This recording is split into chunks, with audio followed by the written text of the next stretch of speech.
I like how we have our own freedom to do what we need to do. It's better because you get like your feedback and grades back faster. And now that we get to work on the computer and you're working at your own pace, it's like I don't have a distraction anymore. I love it. I love using computers every day. Blended learning has many variations. They can be part of a school's design, or they can be worked into a school slowly, class by class. As you'll see in the following examples, the difference can be dramatic. Carpe Diem-Alken is a publicly sponsored charter school in Cincinnati. It's part of the Carpe Diem learning system, a group of schools across the country that use a 50-50 mixture of customized online curricula and project-based instruction to allow their students to learn at their own level and move at their own pace. My goal is to have, by the time they're in 10th grade, I want my students to be finished with high school curriculum, and that they have the option to go to college, do some dual enrollment so they can get 2 years of college under their belt free, or graduate early. The customized journey here for students starts with the MAP test, or Measures of Academic Progress Assessment. We have them take it the fall, winter, and spring to measure the growth, and also to use it to make sure we have kids in the right class, because we don't necessarily put a kid or a student in a class just because of their grade level. We match them with their instruction readiness, not necessarily their age. Nick Vogel is the Learning Center manager, overseeing 5 other learning coaches who support 240 students as they work their way through the online portion, which varies for each student. My learning coaches are a huge part of what makes our students successful here. Our learning coaches know the most about students. They engage with them every day. They almost have to be content experts in every single content area because they're working with students. They differentiate learning like no one else. The online content at the school contains teaching segments and other pieces produced by a publisher, but all of it is reviewed by one of Carpe Diem's 5 subject teachers.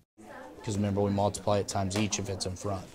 So then the H, you have H2, and I have full control over how many lessons are in a particular course, what should be cut out, what should not be cut out. Teachers are also responsible for working with the students on projects, which are embedded at different intervals in the online courses.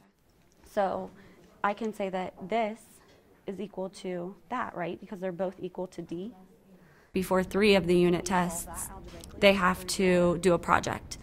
And then they come downstairs. The curriculum that they've been working on is in the project. So we get to see it put to life. It's usually very real world, applicable. The way this model is set up, never is there a situation where I'm teaching something that they already know.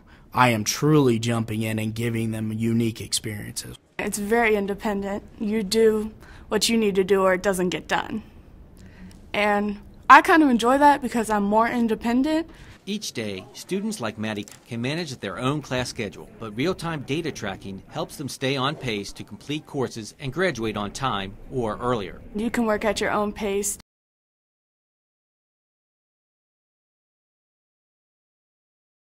Time for the semester to be over. If you come in behind your grade level, the curriculum allows students to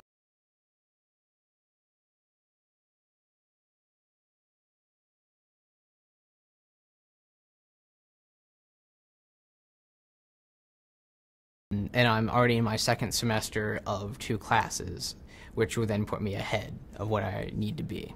And graduation is the main goal here. Students can't move on unless they score an 80% or higher on all assessments. Actually, today I have failed my algebra test, algebra 2 actually, and I had got a 72, but in order to pass you have to have an 80. So after I failed my test, I had to go back, take extra notes, see which quizzes it was that I needed help on the most. I went over it with the math teacher, and now I changed my grade and I have a 92. At the school, though, failing is all right. That's how you learn.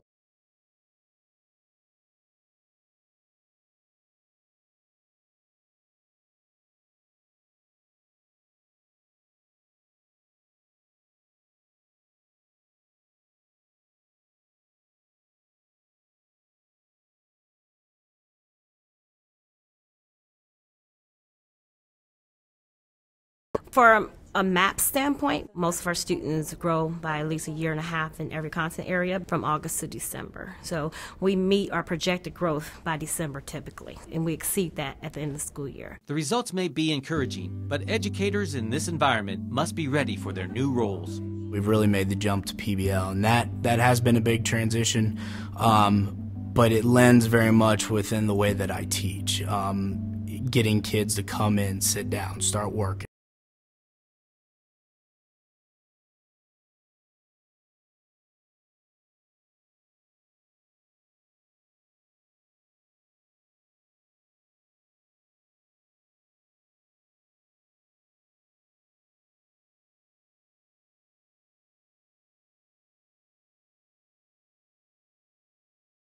While the flex model here allows the student to decide what they are learning and when, it also removes most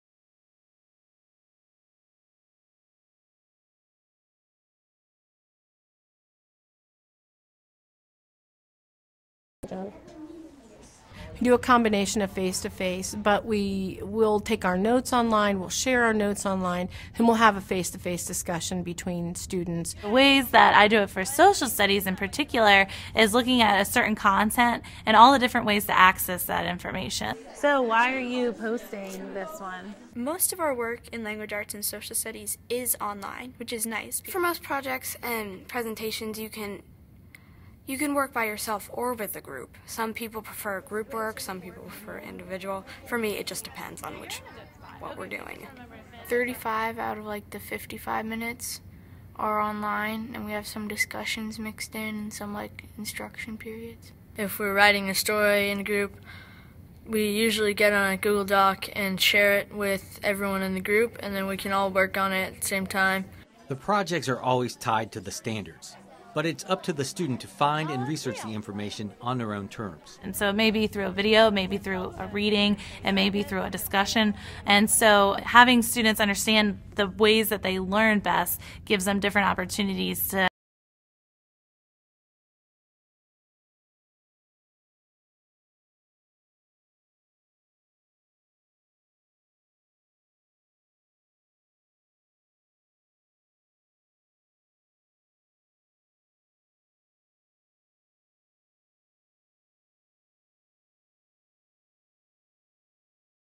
body image. They're good at it. They're really good at knowing how to get that information, how to put it down in a Google Doc, and wanting to share it with their teachers has really taken our health and phys ed program to the next level. From quicker feedback on quizzes or tests to more FaceTime with the students, those experiencing blended learning at Nagel say their roles have changed, but the benefits are tangible. We had a lot of control over our pace. If we were more accelerated or needed more time, we would still be able to do that because this blended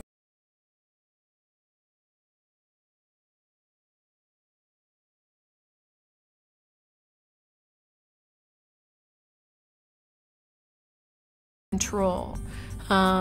If you let the kids read on any device, well, how do you know that they're reading on that phone and not texting? And how do you know, blah, blah, blah? Well, how did you know anyway? What you try to have to try to focus on is, I want to try to make them want to do this, not catch them if they're not doing that. And I think that's a big shift. Definitely gotten a lot more control over how I've learned because the teachers, they think that we're responsible enough now, and they, trust us to, do our work.